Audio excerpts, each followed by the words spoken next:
All right, we have a gold 2 hog. Now, if you want coaching yourself, feel free to join the Discord, as well as make sure to like and subscribe.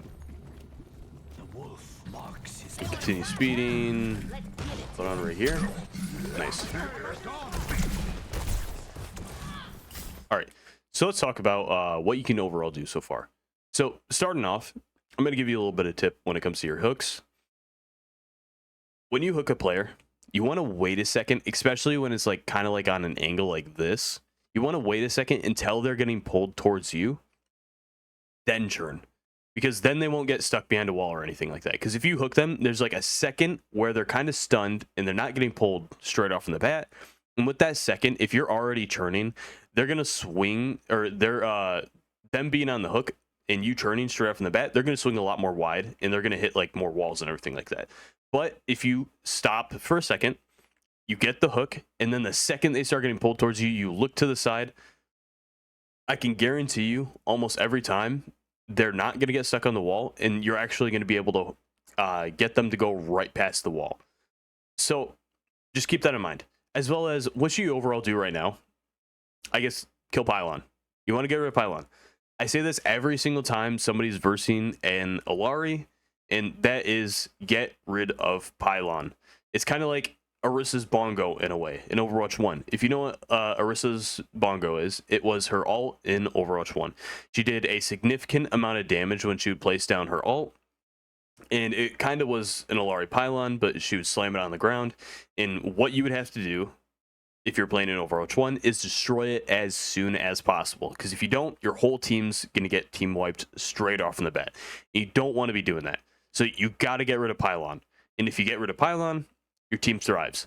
Now, or if you get rid of Bongo, your team thrives. Now, Alari's Pylon is kind of like a lesser version of that, like an extreme lesser version of that, but you still want to get rid of it as soon as possible, and you got to keep that like in your mind.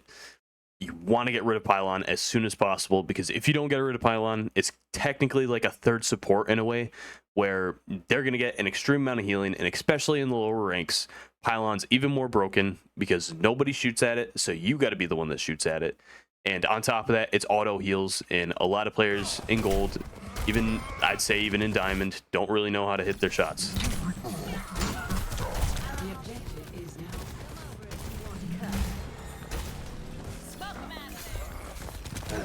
Actually, I'd say like low diamond.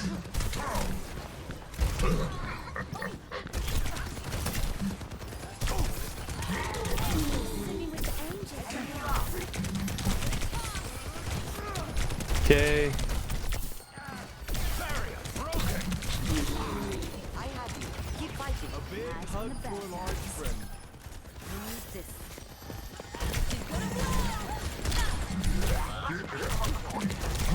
Fortunate.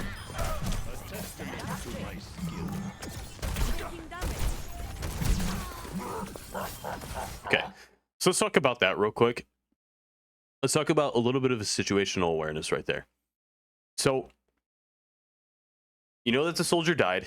You know the soldier died practically in their backline, or practically with their team. So, you're gonna, like, you should 100% know that if they have a Mercy on the enemy team, which they do, she's probably gonna go for that res. So you should have been, like, a lot more aware on that. If a player dies, and you know they have a Mercy on the team, especially if the player dies near their backline, or near their side of the team fight, you should know that Mercy might actually go for it. So you should always keep it in the back of your head, as well as just constantly like be paying a little bit of attention to if Mercy is going to res it or not.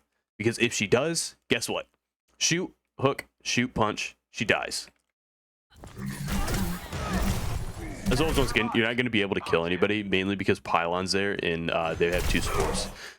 But if the soldier sits AFK, probably typing in team chat why he's mad that nobody healed him because he's gold, he dies again. Nice. Perfect. Now, let's actually talk about that real quick. What happened in the beginning of the team fight and what happened like towards right now? What's the difference? If you can figure it out, that's good. But the massive difference that happened was the fact that you stopped shooting the tank and you started looking for the support and DPS. And guess what happens? Look at the kill feed. That's what happens when you start targeting players besides for the tank. If there's 2 supports alive, you're not going to be able to kill that tank. So what do you have to do? Look for the supports or look for the DPS so you can get picks. Because I guarantee you, in the beginning, you constantly hooked the Sigma. You were constantly looking for damage on the Sigma. Nothing happened. But look, for example, you looked for the Ashe and you looked for the Soldier. Well, guess what happened? You managed to get the kills on them. And guess what? Now it's a 3v4. Just because you chose to look for the squishies instead of the tank. So keep that in mind. You want to constantly be looking to kill as many players as you possibly can that are not the tanks right from the bat, unless the tank is like already low.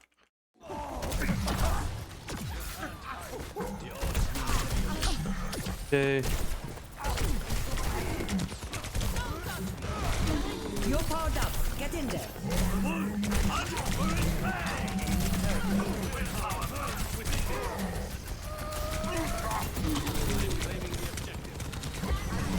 Okay. Let's go back and let's actually watch that again. I want to watch that ult for a second.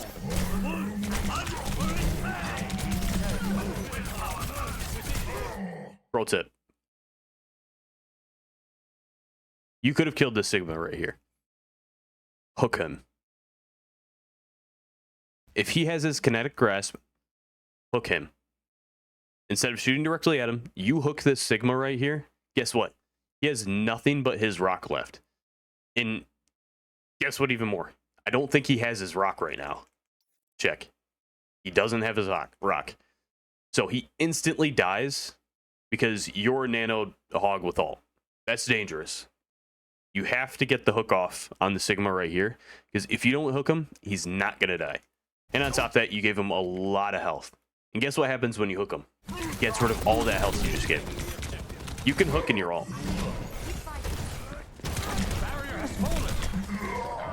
Unfortunately, might have caused you to do the team fight just based off that simple hook right there.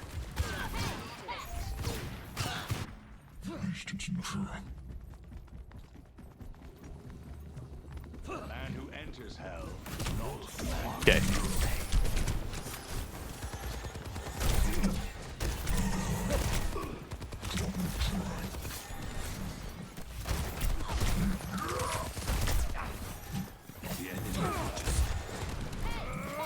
I like to see you kind of like start making more space right here, because you're kind of stalling. You need to find a way to make space. You can't sit back and the entire time. And I can guarantee you, if you walk over here, you have vape, so you can heal yourself. You walk over here and you start shooting at all of them right over here, and maybe like kind of distracting, playing your life right over in this corner right here. I guarantee the tank's gonna look at you, the soldier's gonna look at you, the Alari's probably gonna keep healing and not realizing that Alari's supposed to be damaging. This Ashe might even look at you, or she might just keep looking downfield because she might not realize that you walked past, even though you're mid wide open. Usually gold players can only see like, let's say like 20 feet in front of them, depending on the gold player. Life protects the barrier is gone.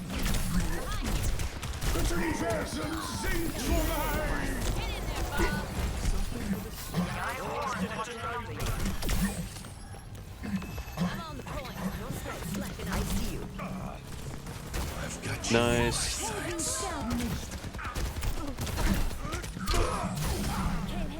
Nice hook. Probably could have tried to look for it like a little bit more faster, because you might have been able to save your Ana's life. Once again, right here is a golden opportunity to do something different, because guess what happens? Guess what happened this entire time? You're doing nothing. And this is the issue with tank and tank players in the middle ranks, is that they kind of just sit still and they shoot at the tank. This is an issue with like most players who are in the middle ranks. They constantly shoot the tank way too much. I can guarantee you, you'll be 10 times, you'll be like literally 2 times the better player if you look for the supports on as playing as a tank player. Look for what's killable, because then you're getting maximum value out.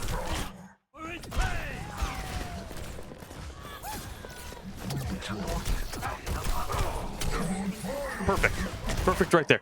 That was exactly what I wanted to see out of a hook. Because now guess what? Sigma's kind of stuck here, and he doesn't really have much of a choice. Unless if he gets away for free. That would have been your moment right there to get straight up in that Sigma's face and start shooting him. Okay. Nice. Nice. Nice. Perfect. You see the difference? Every single time you look for a DPS or support, you steamroll them. Every single time. You have to be doing that a lot more, as well as getting rid of pylon too. If you can just do that every time, look for the supports, look for the DPS, and stop mainly focusing on the tank unless if he's in a killable spot, I guarantee you, you're going to single-handedly change the fight. Now, what you should have done, especially right here, is you should have continuously been shooting right over here. Get your ult, pop your ult early, make sure they can't touch. Huge. That was massive. That was absolutely massive right there. Once again, come all back. Unfortunately, they threw down Bob.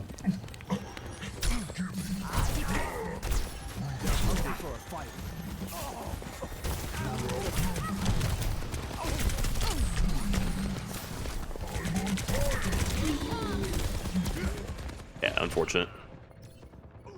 Honestly, what probably would have been the best choice. Get your ult. And honestly, what I would do is I would pop vape and I'd tank that Bob. I'd straight up let him hit me, because when a Bob hits you, he stops in place. Then all you got to do is move him back away from point and then just keep playing defensively. You probably could have been able to make sure they can't touch point right there.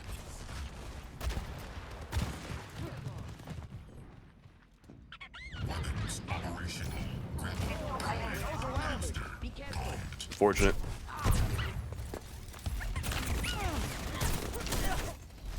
Yeah, 1000% right there. 1-0.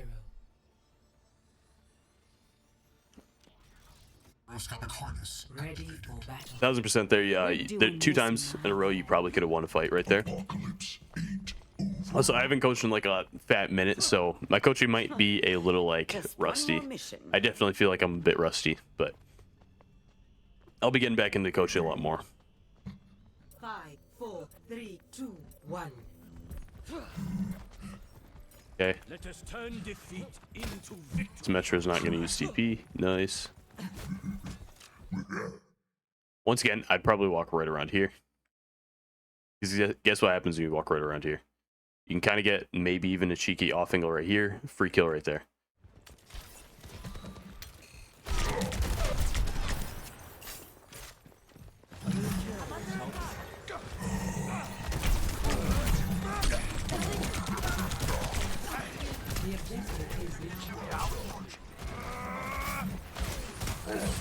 Once again, look how much value you're getting when you shoot the tank. Actually, one sec. I'm going to check my mic real quick because I did punch it pretty hard. All right, I'm back. Sorry about that.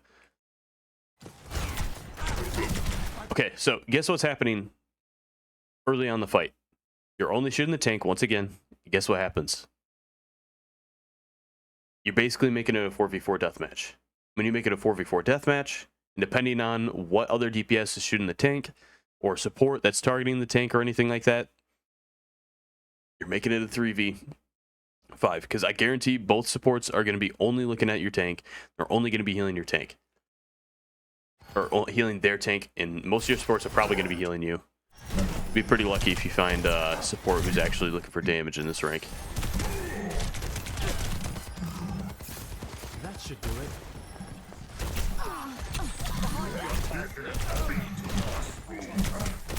Nice.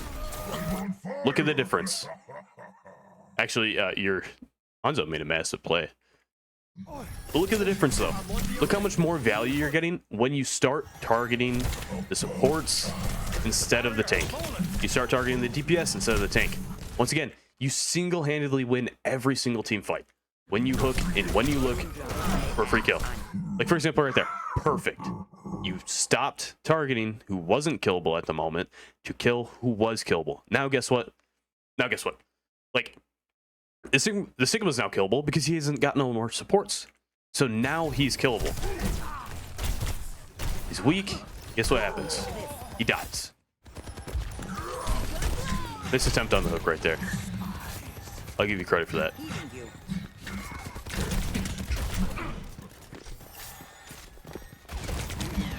You notice that there are players there just off sound cues, so I'll give you credit there.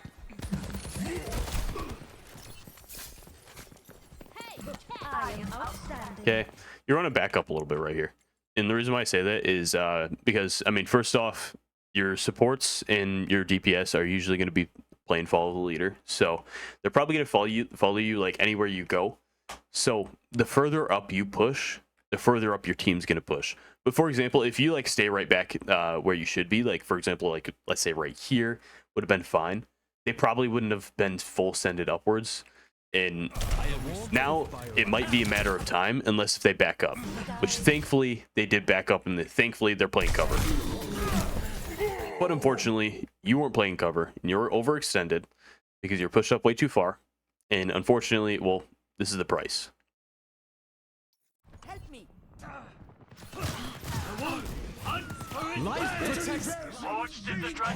No way that got a kill.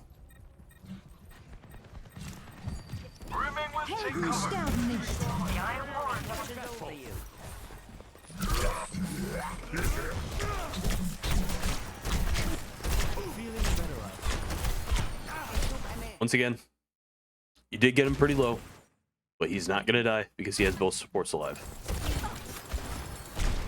Maybe in a higher rank he would have died there. There's a slight chance due to target priority. But you can't really expect that. My barrier is gone. Some healing. Once again, look how much value you are getting. The answer is 0. You're sitting there and you're hooking the tank constantly. You want to hook the supports and the DPS. You only want to hook the tank when he's in a killable spot. For example, right there, because he didn't have any cooldowns.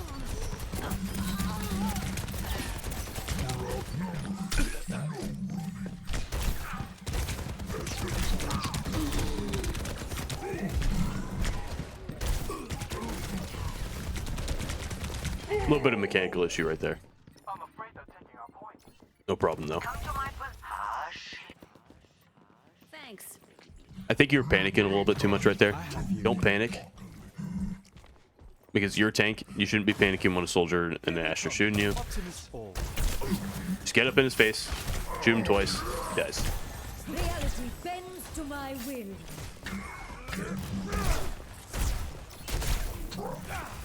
That would be a perfect opportunity. I would be walking forward straight off in the bat. You got a wall right here that's protecting you. You hooked Sigma right here. Guarantee you, he dies. Because all you got to do is you got to walk right around him after you hook him. While he's in your pick bend, all you got to do is walk right around him.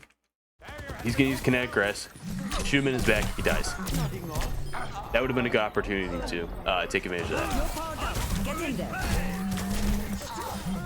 The objective should be ours shortly. Bob, do something. Life protects life. Nice hook. Keep fighting. She's gonna blow.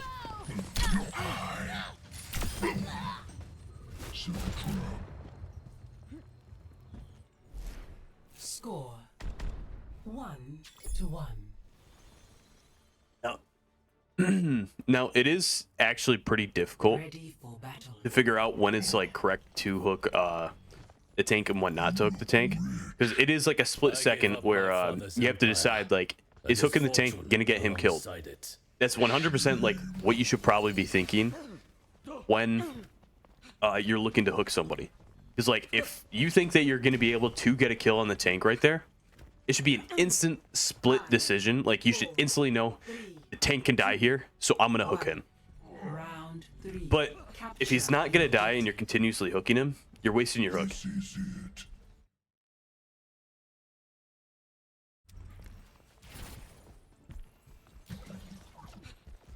I'll find them.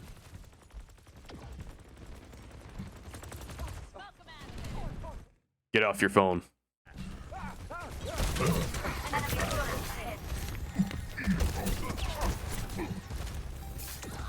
Swift. The objective is now active. Hey, your Hanzo is going crazy this game.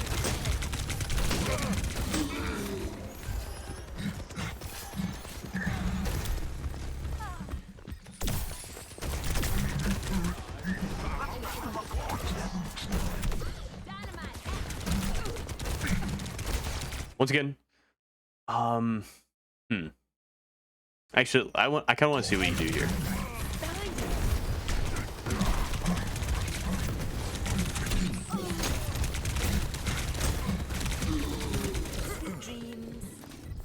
Okay, so let's talk about that real quick. So you had a lot of opportunities to change this team fight, like an extreme amount of opportunities. So what could you have done? Well, the answer is, first off, you had both DPS right over here, especially the soldier who's continuously shooting at you right over here. They were probably both free kills. But on the unfortunate side is if you go for both of the DPS right here, you can probably get the pick off on them. But then you got both the supports alive as well as the tank, and they're probably going to crunch down on you. You got the second option, which could have been go down and see if you can get a pick on one of the supports, or even if you could have, whether you're here earlier on, would have been able to get a pick on one of the supports, then going after the DPS would have been a good idea.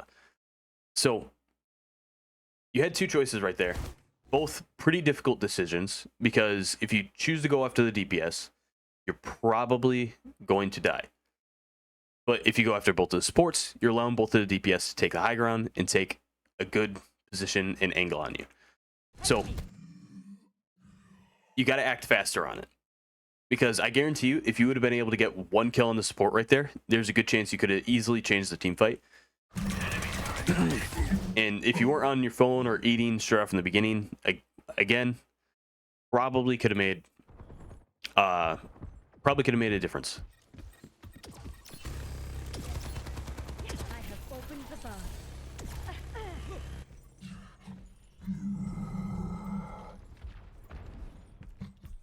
Is once again, you put yourself in a very tough spot just because you're sitting AFK in the beginning. You put yourself in a very tough spot.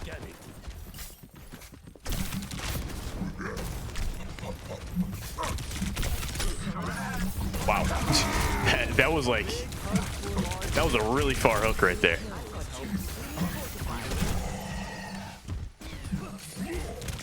Oh, unfortunate.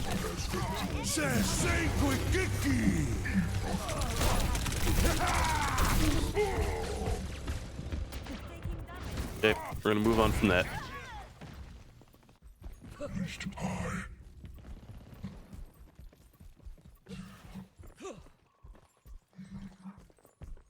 Want to arm wrestle? Life protects life.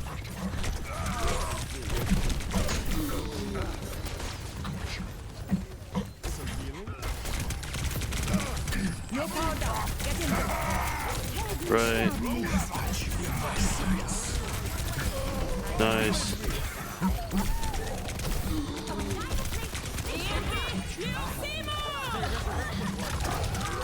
Unfortunate.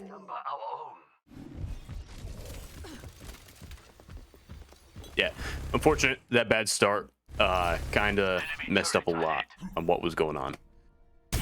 So, once again, sorry if I mixed up on my words or anything like that. I haven't coached in a minute, so kind of like got a little bit like mixed up and everything like that every now and then. But I hope I mainly got my point through on like situations and everything like that, on what you should be doing, what you should be looking for, and everything like that. So first off, let's talk about your hooks. You need to hook the tank less. And you only need to hook the tank when you can almost like when you think you have that chance to kill the tank. That's when you should hook that tank. Now, hook the supports and the DPS more. You need to be looking for that. You need to destroy pylon, and you just overall need to be paying attention to who you're hooking, because walking in and just hooking the first person that you see isn't a winning formula. You're not going to get a whole lot of value out of it, especially when the first person you see is the tank. So you want to be looking for somebody else to hook. You want to be looking for somebody else to get a pick on. Now, your hog pen. There's a lot of times you could have thrown it down that could have actually possibly even changed the team fight. Earlier on, you're actually throwing, like, in the first point, your hog pens weren't that bad, but you still weren't throwing them down, like, enough to make absolute maximum value out of it. You want to be throwing down your hog pen a lot more, because you can cut off angles, or you can slow down players who you're trying to get a kill on. And if you're able to do that, then, I mean, you can get quite a bit of value out. As well as throwing down your hog pen, you can get a hook out. And when you get the hook on the player, you can walk forward a little bit, because then you'll get like straight up point blank, and then you can shoot them and then punch them. You'll get a little bit more damage out, and you'll be able to like actually almost one tap them. You might actually be able to one tap. I don't know for a fact if you're able to one tap them, but with the hog pen even hitting them, you should be able to one tap them if you hook them, walk a little bit forward, then shoot and punch. Then you should be able to kill them. So you got to be paying attention to that as well. So, and on top of that, like, think about every single time you changed a team fight. Every single time you single-handedly changed a team fight, the reason was because you were killing the supports in the DPS. You need to focus on what is killable. You can't be hooking the tank 24/7. You can't be focusing on the tank 24/7, because if you do that, you're not going to win. You're going to get 0 value, and sooner or later, you're going to verse a tank that starts to realize, hey, I can shoot other players on the team besides for you. And then when that happens, guess what? He's now getting value, and you're still shooting him, which is going to make his situation very, very easy. Because all he has to do is tank all the damage that you're taking, because both of his supports are alive, and he can do that. And all you got to do, or all you're doing, is just shooting them, and you're not really getting a whole lot of value. As well as pylon. When there's a pylon on the enemy team, this goes for anyone who's watching, get rid of the pylon as soon as you can. Because if the longer that pylon stays there, the longer they're probably going to survive. Pylon needs to go like ASAP. Now, there are certain situations that you're not going to be able to get to pylon without like basically wasting your life. At that moment, you should probably be trying to look for any opportunity that you can do it, but don't waste your life to kill pylon, because it's not that important to waste your life to get, but it's important to get rid of. As well as position wise, a few times overextending. A few times you kind of like walk directly at the enemy team. A few times just focus on natural cover. Make sure you have a way to exit. Make sure you have a way to escape, so you're not going to overextend and die. You got to be thinking about value as well.